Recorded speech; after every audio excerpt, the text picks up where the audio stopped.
Ano ang unang pangalan ng Pilipinas? Bago dumating ang mga Kastila, wala pang iisang pangalan ang ating bayan.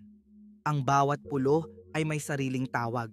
Ang Luzon ay tinawag na Lusones. Ang Visayas ay may kaugnayan sa Srivijaya. At ang Mindanao ay bahagi ng mga sultanato.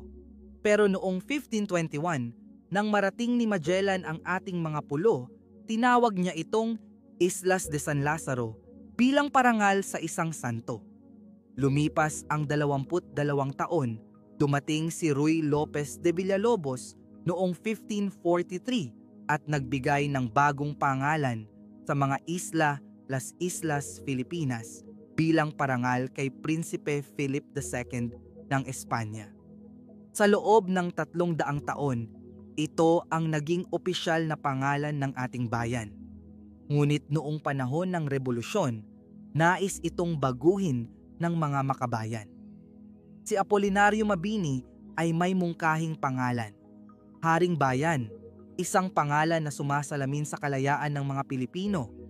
Ngunit sa huli, nanatili ang pangalang Pilipinas. Nang dumating ang mga Amerikano noong 1898, sinunod nila ang Ingles na baybay at naging Philippines. Ito ang opisyal na pangalan natin sa mga dokumento at sa mundo. Sa panahong lumakas ang diwang makabayan, mas tinangkilik ng mga Pilipino ang Pilipinas bilang opisyal na pangalan sa ating sariling wika. Ngayon, dalawa ang kinikilalang pangalan natin, Philippines sa mundo at Pilipinas sa puso ng bawat Pilipino.